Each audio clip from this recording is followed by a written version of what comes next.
Chapter 5. Covering Tracks. My name's Ren. I happened to be passing by in my boat, and I saw this radio had made its way into the river.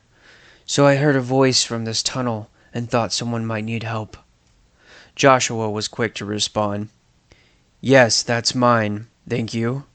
Now, sir, I'm going to have to ask you to put the weapon down. Ren looked at him confused.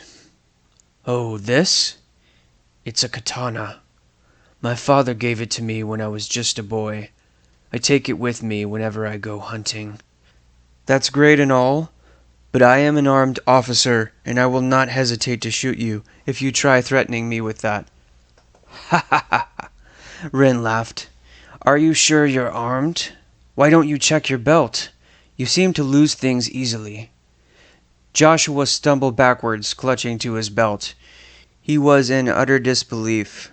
His gun was not there. All he had left to defend himself with was a pocket knife. Easy there. Are you sure you want to use a knife against a sword? My blade can pierce through bone, you know. It can sever limbs. I've used it to kill before, and I'll use it again if I have to, Ren said in a serious tone. The foreigner approached the boy who was crouched down on the floor. Ren lowered his sword and pointed it towards the center of Joshua's throat. It was just an inch away from touching his skin. Out of frustration, Joshua threw the knife behind him to show he wasn't going to try to fight back.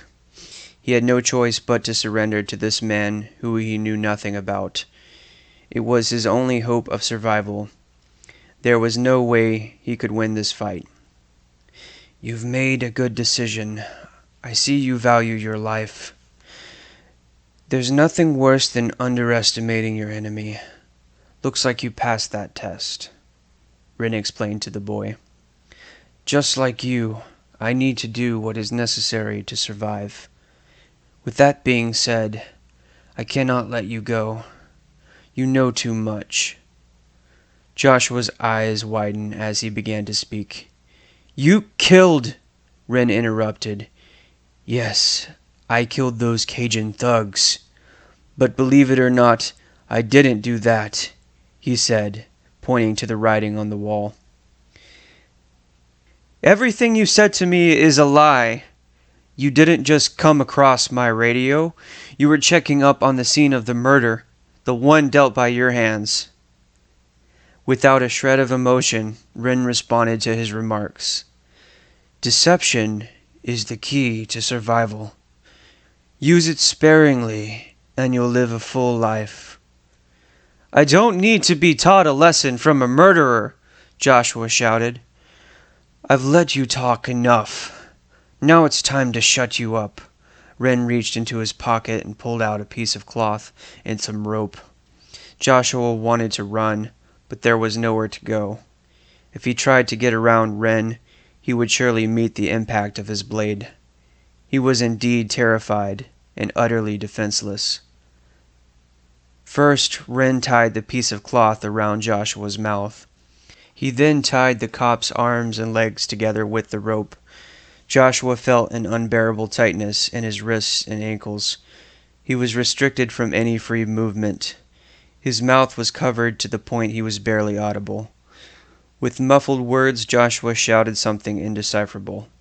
Ren put his katana back in its sheath and strung it around his shoulders. He then began to drag the boy's limp body by his feet.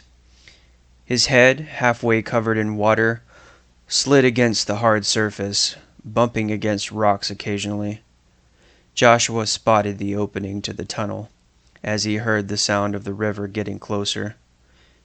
Soon he felt raindrops, which fell on his bloodied face like needles.